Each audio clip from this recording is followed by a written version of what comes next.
Hello friends, Jai Shri Ram. Today we are going to review the movie Twisters 2024. What a disaster. I mean, pun intended, it's a disaster movie, but actually I think it's a disaster for all the fans. I was expecting a lot of science, just like the earlier movie, but it was full of stupidity and lack of science. It's a very massy movie. It has nothing to do with science. Yeah, references from science are taken, but the movie is absolutely massy. It has nothing to do with science. What I really didn't like is that Twister 1996 movie was one of the pioneers, trendsetters in this disaster genre. In this genre, after Twister, a lot of other movies came, like Volcano, Deep Impact, Armageddon, 2012. All of these movies were disaster movies, and many of these movies became successful after Twister became successful. Twister was made with a simple budget of 90 million US dollars, and it got almost 500 million US dollars. So it earned five times the revenue that was invested into it.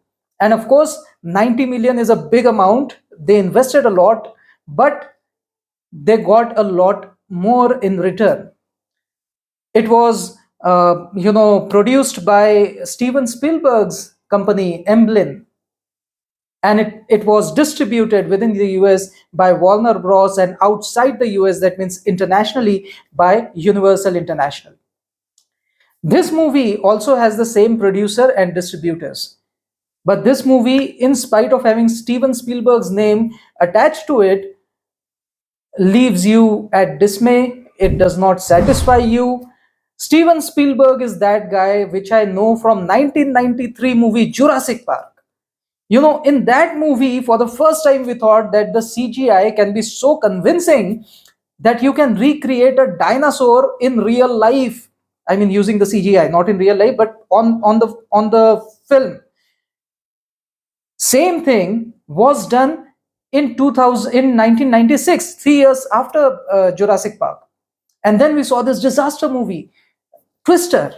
It was amazing. It was a spectacle for people at that time. If you're a 90s kid, you must be a fan of that movie. It was a cult classic. And then when we saw that the makers of the same film are coming forward in 2024 with better technology to recreate something similar to that, I had very high expectations. And unfortunately, the last shred of my expectations have vanished after seeing this movie. It has nothing to do with science. It also does not have anything to do with common sense, which is what I really don't like. And this is a trend in Hollywood. Ever since that Harry Potter came, then Spider-Man came, and after Spider-Man, all the Marvel comics movies came, and then all the DC comics. Hollywood has moved away from real science to fiction. And this is disastrous for someone who has a scientific temperament. You don't like it. Movies like Jurassic Park or Twister, the original movie, 1996 movie, they made science look cool. We love to feel like nerds. Being a nerd was a great thing for us. And now, after seeing this movie, I feel the entire movie is just about massy entertainment, machoism. Okay, there are twisters thrown at you every 20 minutes. There is so much of countryside music. There is so much of music that you can't even hear tornadoes. The basic reason why you made the movie is massy entertainment. It is not to show tornadoes. The main purpose is lost. And with this frustration, I'll start today's review. My rating is only 6 out of 10. While the action, CGI, maybe a little production value, and realism, these four things are good, I am highly disappointed with everything else. I am disappointed with basic lack of common sense, basic lack of science, basic lack of character building. You don't feel any affinity for the characters, god damn it. In the first movie, you felt for the hero and the heroine. You wanted them to be safe. You even felt bad for Aunt May. or whichever Aunt Meg, I guess. You felt bad for her. You felt bad for every character, almost every character you felt bad for. Here every character is like dispensable. I wouldn't even care if the side actor would die or if the main lead hero also died. I really wouldn't care. That is how less this character building was emphasized upon. Very little time was given for their personal stories to soak in, and actually the personal stories were not even told. Very bad character building. Direction overall, I'll say 4 out of 10, man. What are you doing? You're working on such a great project. Steven Spielberg. I think even Steven Spielberg has lost interest nowadays. He probably cared more about, making a massy entertainment film as compared to science. We know Steven Spielberg for science. We know him for Jurassic Park, for E.T., for movies like this. And what are you making here? I'll tell you in a couple of slides, how bad it is with respect to common sense. Yeah, is it a world class cinema? Of course, whatever America makes is world class. So that's why I said, oh, absolutely. But am I satisfied with it? I'm not at all satisfied. Weaknesses. Now, here I had a more piercing name for this title, but then someone very close to me told me that, don't use those words, use a little humble words, simple words, better words. So I have mellowed it down. But see, why is this movie bad? This movie is bad because it has a lot of human drama, and that even in that human drama, you haven't explored the characters. You have unnecessary drama, like one person trying to get ahead of the other person, or there are two teams and there is competition between the two teams. That was unnecessary, yaar. That is the main plot of your story. I did not like it at all. If you compare the first part, it was about Dorothy, it was about that project. Here, what is it? You should have stressed upon that project. Here, what were you stressing upon? You were stressing upon, oh, this character, oh, they appear to be very, egoistic in the beginning, and then, oh, they have a heart of gold. You were not making a movie about characters or about, human sentiments and this and that. You were making a movie about disaster, about science. Science was lagging. Too much countryside music was put in. I don't understand countryside music. I also love countryside music, but there's a time and place for it. You have put that countryside music almost every 10 minutes, and you cannot even hear the tornadoes because there is loud countryside music playing. Great music. There are so many soundtracks. I was seeing the end credits. I saw, oh my god, so many soundtracks. Yeah, soundtracks are great. I loved it. They can become my gym routine, probably gym playlist. But very pathetic place for using them. You cannot hear the tornadoes, god damn it. And in the original movie, in the first part of Twister, 1996 movie, they actually had to invent the sound of tornadoes. They invented it by real life sounds like roaring of a lion, then something like that, and they just clubbed all these sounds and they tried to machine remix them, and that was the sound of the tornado. You had all that science with you. This guy did this. You knew it. You were the same production house. You knew it. Amblin. Amblin is the production house of Steven Spielberg. He knew it, man. And still he did this. I really don't understand what is going wrong with this Hollywood. Too much muscle and beauty was shown versus personality. Yeah, the lead characters, yeah, I understand that the hero was more muscular, heroine was also leaner, better looking, everything is okay. But the character building was lagging. You don't feel anything good about the hero or the heroine as people. Whereas in the first part, you felt so deeply connected with the heroine, her whole personality. Oh my god, she lost her dad in the tornado and now she's crazily following the tornadoes. She doesn't know anything else in her life but to chase these tornadoes. That was the emotion. Hero built Dorothy, and now he became a city boy. He came back just to sign the divorce papers with her, and then their mutual chemistry, and then they are still not able to separate themselves apart. And then they finally, it was not shown until the end, but definitely they would wedlock again. Look at the intensity of this story. And now I'll tell you about Twisters 2024 and what is the plot. Oh, there are two competing teams. Then, yeah, the heroine, she lost her, uh, companions, or you can say friends, in the beginning to Twister because of her failed science experiment. Then she went to, I think, some university, maybe Noah, or maybe she's working at Noah, something like that. And then she returns to Oklahoma again, to her hometown, to chase tornadoes for just 1 week. And then there is, so most of the focus was on the mutual competition between two teams, and less of a focus was on the personal drama. You don't even know who the hero was, what is his past, who are his parents, who are his brothers, sisters. Nothing was shown. Heroine also, her father is not shown. Only why is her father not shown? I don't know why a lot of things were missing. Whereas in the first part, although that first part had a lesser time as compared to this movie, by the way, it was just a 2 hours movie, and still you saw the story of every single character built up.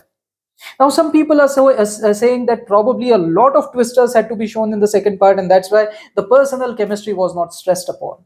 See, no matter how big budget movie you make or how big twisters you show, unless you show emotion, people are not going to feel connected. Movies are all about storytelling, and it is lagging a lot in Twister Part 2. Weak character building. As I told you, no reference about the family of Glenn Powell, who played the role of Tyler Owens, that is the main male lead character. See, a basic thing I'll tell you, if you have a degree from a college, then why won't you do a job? Why would you become a YouTuber? And you're just chasing the tornadoes, you're putting fireworks into the tornadoes, and then you're creating film out of it and you're putting it on YouTube. What is going on? This is your lead character. No reference about the father of Daisy Jones was given. She's a female lead character in the movie. Complete lack of romance. I don't understand why. There was not even a hug in this entire movie. And yeah, even in the first part, there wasn't much of a physical affection, but yes, there was a chemistry building between them. So we did not require that much of a kissing and all. But yes, I don't mind if there would be a few kissing shots or a few hugs, because anyways your chemistry was not building up. At least the kiss would build up your chemistry. That is the least you could do. Complete lack of romance build-up was there. Very bad direction, I would say. No challenging scenes. In 1996 movie, there were challenging scenes like the flying cow, which was made completely using CGI. You did not fly the cow. You did not fly anything. What did you fly? You flew an oil rig. Very good. House toppling scene in the first part, the level of filmmaking that went into the first part. In the second part, the best scene that I thought was, okay, they were trapped in a swimming pool, and something, a big trailer or something falls into this swimming pool. That was the most challenging shot. I did not like it at all. Look at the difficulty level that you had in 1996 filmmaking without any resources, and look at the kind of shots you're giving here. Then there was another scene in the first movie, earlier movie, with entire second movie. Twisters 2024. Not a single challenging shot. Twisters 1996 was a masterpiece because the director was crazy. You need some craziness. Then you get movies like Twister 1996. And when you have directors which are pushed by their production companies, studio houses, then you get movies like Twisters 2024. I'll tell you a few things about the craziness of the first director. He said it's going to be the last great action movie not shot on a sound stage. That means the last action movie that will be ever shot in open field, without film city, without green screen, without blue screen. That was his conviction, and he really lived up to that conviction. He used jet engines to propel water, ice flakes, and all the other debris at all the actors while he was filming it. While the actors were in the car, at that time also there was another truck which was moving in front of that car, and it was having that jet propulsion. And in front of it they used to throw that debris, and they used to pour water through a pipe, and then the slow flakes and everything. And that is how they filmed this whole thing. The lead actors had to take hepatitis shots while filming that scene, when there was a small bridge, wooden bridge, and there was a tornado on top of that, and their truck gets blown off, but they survive somehow. And here I don't think in the second part anybody's role was physically demanding, and these kids would not have even done that. Lead actors retinas got roasted due to all this heavy lights in the first movie. Why? Because they sometimes the weather was clear, but they wanted to show cloudy weather. Okay, so the sky had to be shown cloudy. So for that, everything had to be dimmed down, right? And if you dim down everything, then the characters would get dimmed down even further. So the characters had to be illuminated a little more than normal, and so they were blasted with a lot of light. And you know the lead actors have said this in the interviews, that our retinas were roasted due to so much of light. And then we asked him to do something about it, that he put some film on it, and he took some measure on it. But this is the craziness of that director. That director, I have not mentioned a few things about that director. That director also, he probably hit the camera person because he did not do something right. And then the whole camera crew, they abandoned this guy, and then he had to shoot the rest of the movie on his own. He himself became the cinematographer of the movie. This is how crazy this guy was. It was difficult to shoot with this guy, because the whole camera crew was upset with this guy, because one scene he wanted the camera crew to be in this direction, shoot from this angle. The next scene he wanted the crew to shoot from this direction, so the entire camera crew had to be shifted, all their apparatus had to be shifted like this. And all this while their camera was being rain coated, while all this snow and the wind is blowing, that water is there. So camera crew had a very hellish job under him. The second camera director, I think cinematographer, he was actually caught in one of the sets. The hydraulics failed and something fell upon him. He had to be hospitalized. And then this guy, the director, only became the cinematographer for the rest of the movie. That is how crazy this guy was. And that is why you got a masterpiece like Twister, which earned 5 times more money than that was invested while producing this movie. And I don't think Twisters 2024 is going to earn that much, or I don't know, maybe America has really, at least the American market has really turned so much away from science and towards fantasy, that they might make this movie also a blockbuster. I don't know, but I'm very upset with this. In this slide, I'll tell you what the earlier director, the older director, 1996 Twisters director, has to say about this movie. Jan De Bont, this is that crazy director who made this masterpiece. He said these all things. He said that, don't forget that why is the studio hiring such, immature directors? AD means assistant directors, writers, producers, cinematographers. Why are they immature, and why are they being, signed up for? Because the studio wants to control more of the movie and leave less for the director to control.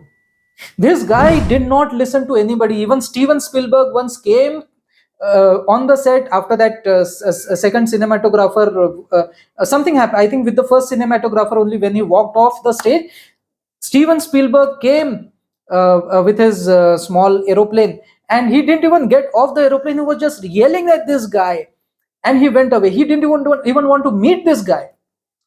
This is how much this guy irritated Steven Spielberg. So you need crazy people like this to make masterpieces, and that is completely lagging in Twisters 2024. Now, he also explains, see, how crazy this guy was. He actually, see, if he had to film that some tractor is falling on the hero's car, then he actually lifted a tractor by crane or helicopter, and he made it fall. That is how crazy this guy was. He did not say that, oh, let the CGI people do that, yeah, it should all be automated. If we can make an animated cow, then why can't we make an animated? No, he wanted the real impact. When see, the cow was just flying, it did not collide with anything. But the tractor had to fall on the ground, or the trailer or any other truck had to fall on the ground, it has to burst. So, all this, making all this with CGI is a little difficult, but making it in the real world, if you have sufficient budget, is a lot easier. Earlier movies in Hollywood used to be made with real stuff. There was less CGI. Now almost everything is CGI. I don't even understand why the characters are not CGI. Why don't you make animated characters also? Everything is CGI. You don't do anything on real world. It's very pathetic. I do not like it at all. Every shot was a fortune. He explains that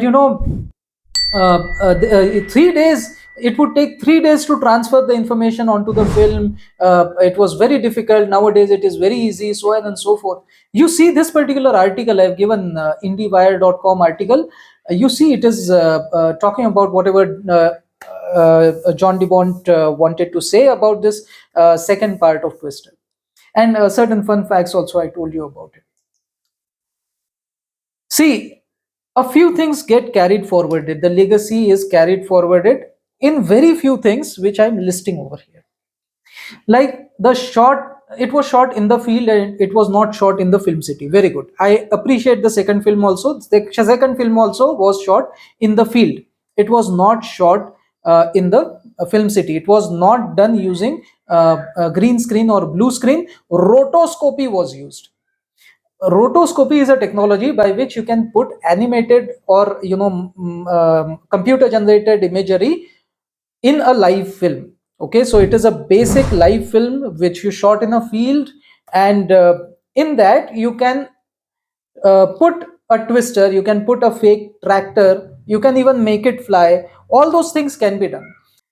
This same thing is used now also, only the technology is a little better, but still the conviction of the director was losing, and that's why technology was great, but it was not put to the right use. It was shot on film.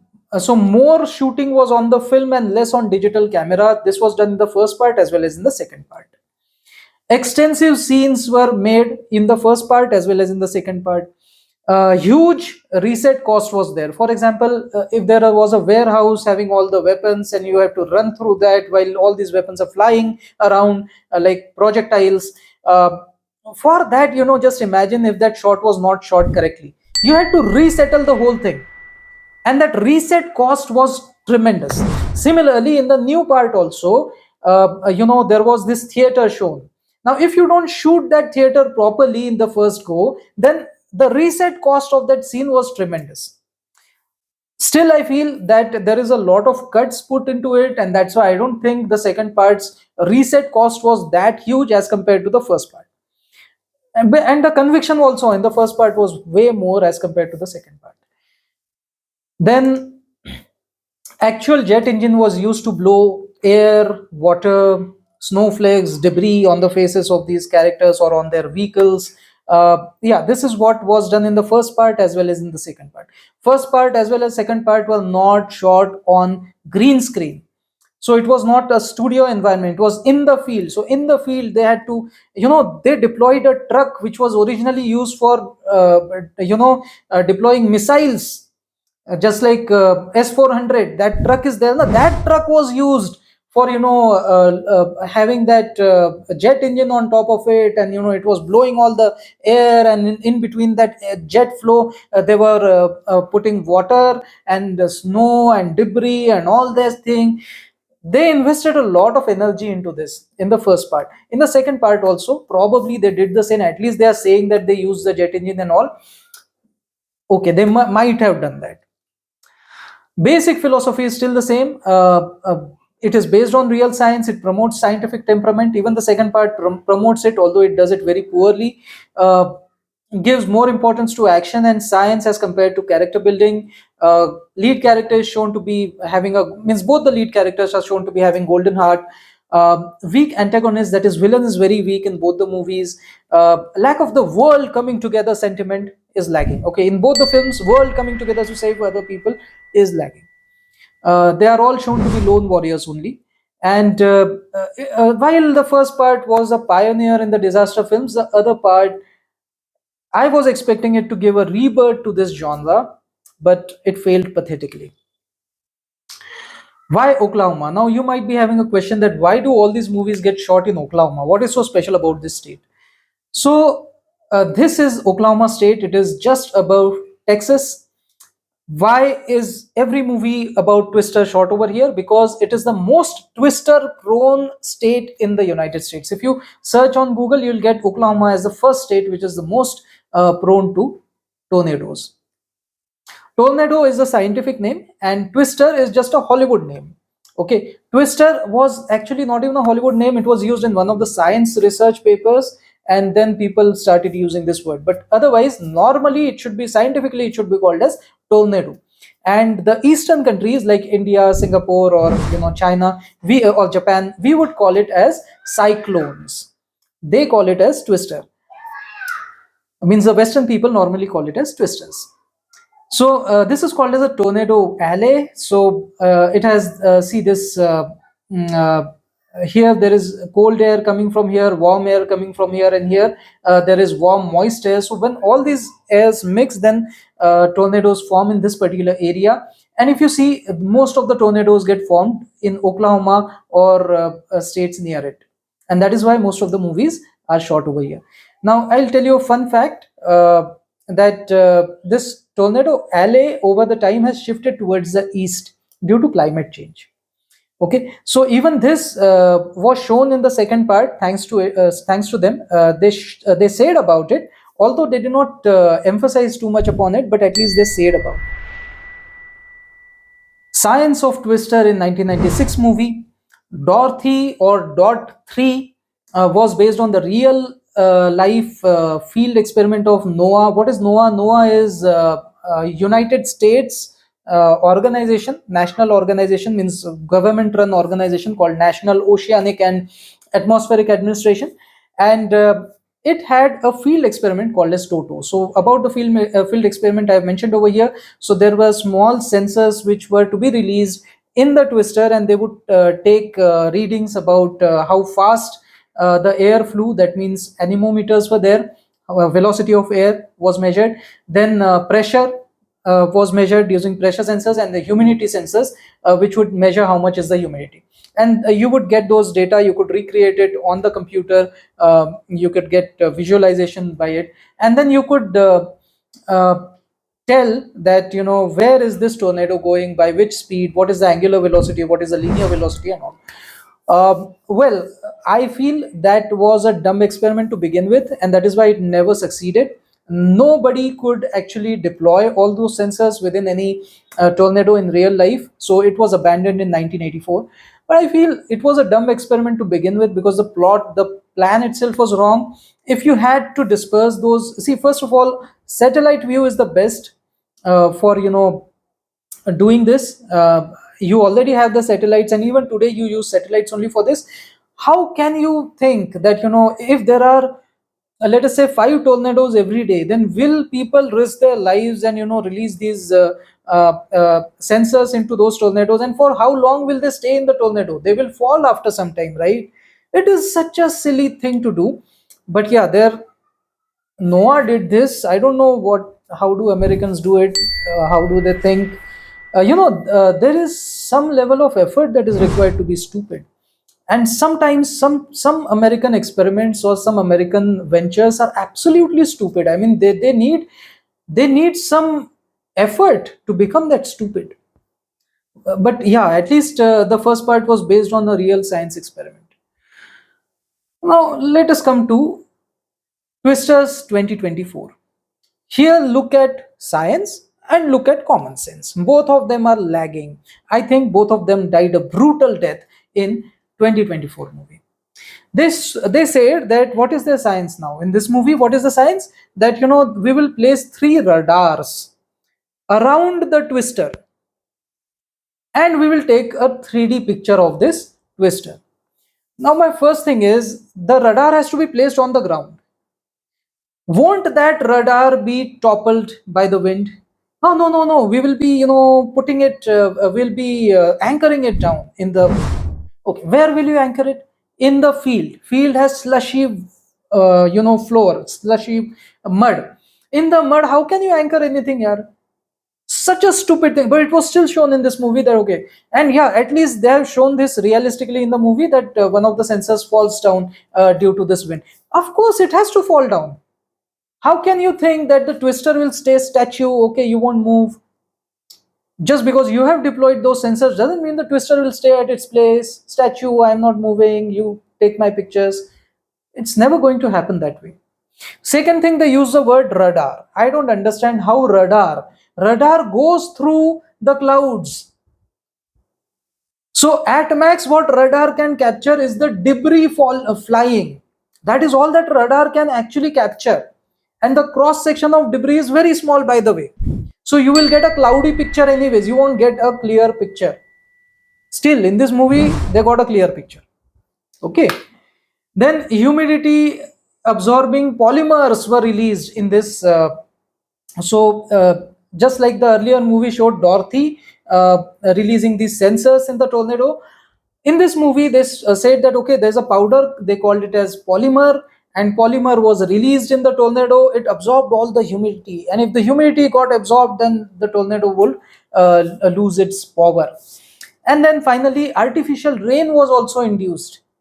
Okay, now a common sense thing would say that if you have this polymer and this anti means artificial raining agent, why don't you just fly an aircraft above the tornado and disperse it, or at least fly a drone into the tornado? Why don't you do those kind of things, and you disperse it through the drone can be a kamikaze drone. Let the drone die in the process. At least people's lives will be saved. Do that kind of a thing.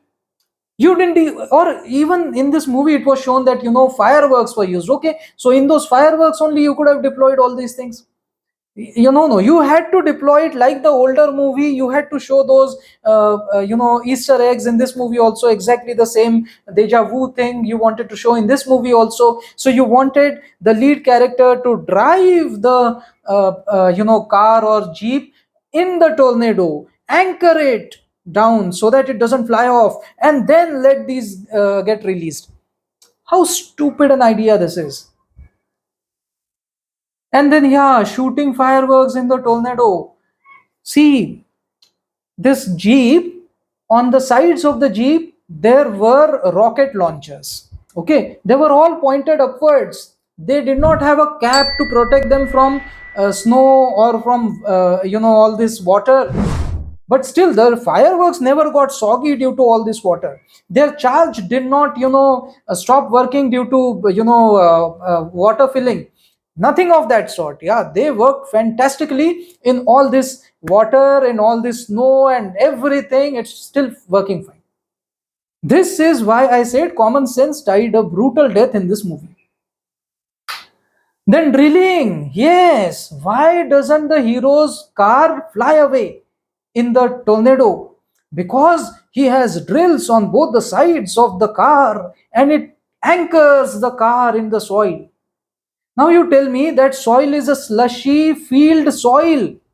Even if you anchor something with this much of distance, only this much is the drill, by the way. Still, how is it going to keep the car in place?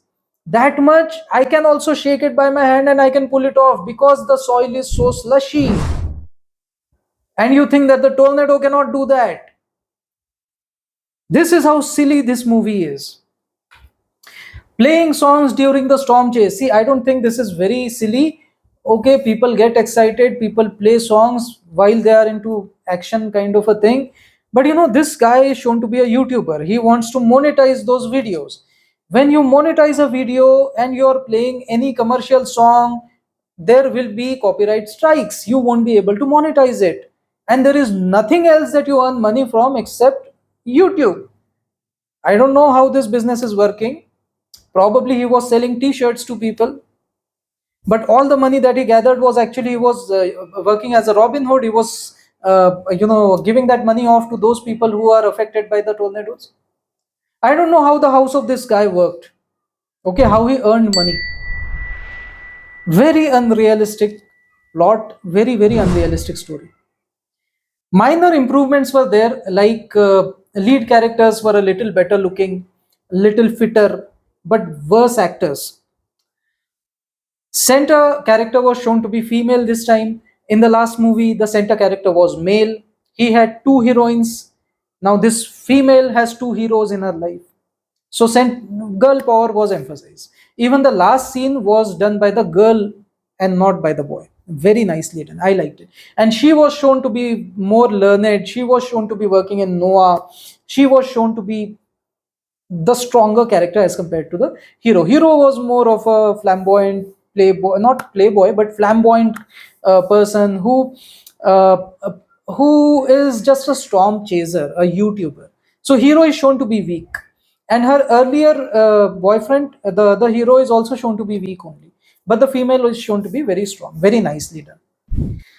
But thankfully, no Muslim character was introduced. Very good. No woke agenda was there. Very good. I'm happy with that. Anthony Ramos, the second hero, is shown to be is actually from European, African, and Jewish descent. So nowadays what happens is people from diverse races remarry, and their children are of mixed race. Now, what will this Anthony Ramos call himself? Will he call himself a white or a black or a Jew? What will he call? He won't call himself anything. He'll call himself a human being. That is the beauty of interracial marriages. And so such kind of characters or such kind of people are usually brought into the limelight to celebrate racial agnosity, or racial tolerance. So it's a nice thing, nicely done. But then the lead characters still happen to be golden hair, Caucasians, WASP people, that is Western Anglo-Saxon Protestants. Yeah, they are all shown to be WASP only. Christianity, see, basically you see that America is a Protestant Christian white country overall. So even today, the non-whites in the country are only 10 to 15%. So I can understand that Hollywood is mostly in favor of a certain race. It's absolutely okay, but I still appreciate the fact that Hollywood is becoming more and more race neutral or race tolerant. The second hero at least was shown to be a non-white person. I would really appreciate if this whole racial profiling is lost entirely, and you start taking actors based on their acting and not based on, okay, we need a white person, we need a black person to balance everything out.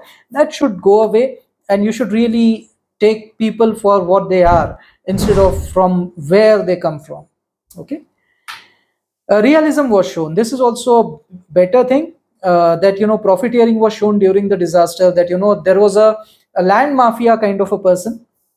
So he basically used to go to all those twister prone areas, tornado affected areas, and then he would say, okay, do you need some money, do you need to buy food? Okay, you sell your land to me and maybe you can buy food. And this is how he made money out of that. So that kind of profiteering was shown.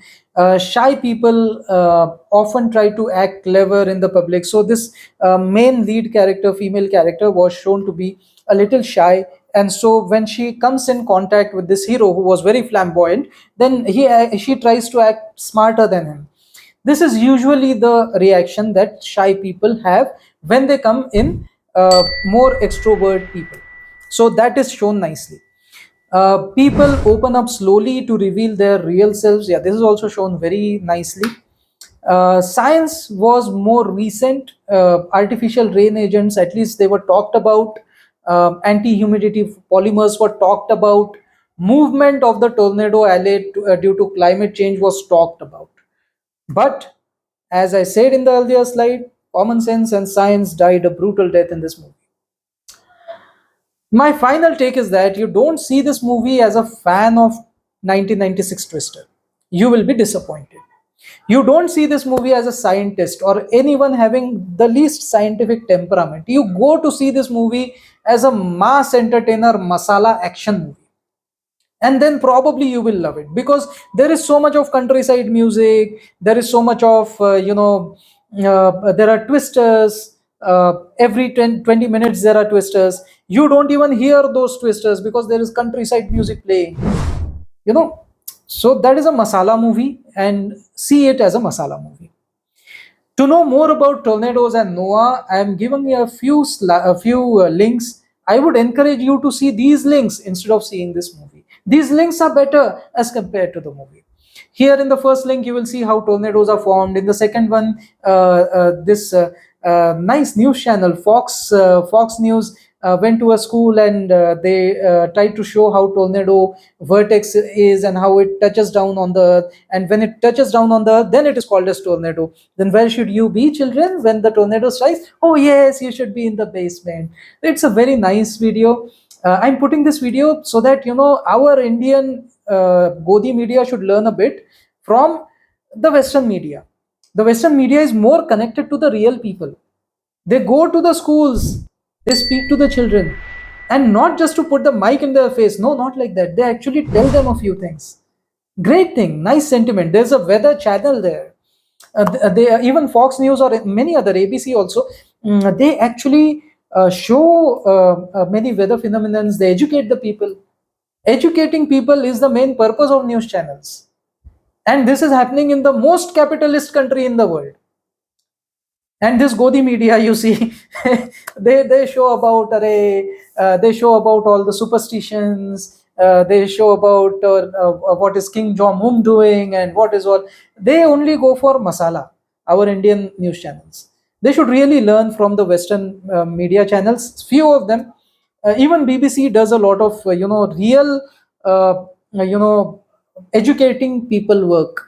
That work is actually done by the media in the West, whereas in our country especially, the media only sets the political agenda, or it only tries to get the TRP by one way or the other. Yeah, to know more about Noah, you can go to their official website. Even their official website shows Twister movies poster or something similar to that, and it says that Twister actually highlights something that is seen in Oklahoma or in the US. So it shows the real phenomenon of tornadoes. So very nicely done. This is what the government website should be doing. You should understand the pulse of the people and you should act accordingly. Very nicely done. People know Hollywood better than the actual documentaries, so you should make documentaries similar to Hollywood movies, and that is what the Western people do. Unfortunately, in India, it is all about putting Modi's face everywhere. It is all about propaganda. It is all about telling that this party bad, that party good. Arey. You should really learn a few things from the West, and the West should learn a few things from our filmmaking, like Kalki. To know about field experiments about by Noah, you can go to this website. What is NSSL? So NSSL is National Severe Storm Laboratory. So whatever experiments are to be done in such severe storms, they are all done by NSSL, which is a part of Noah. So that is all. You go to these websites. I think these are better than the movie. Spare yourselves. Don't waste your money. Don't see this particular movie. My rating for this movie stands at 6 out of 10. Until next time, Jai Shri Ram. ये है अमित शिरासाव, अमित शिरासाव, अमित शिरासाव, अमित शिरासाव.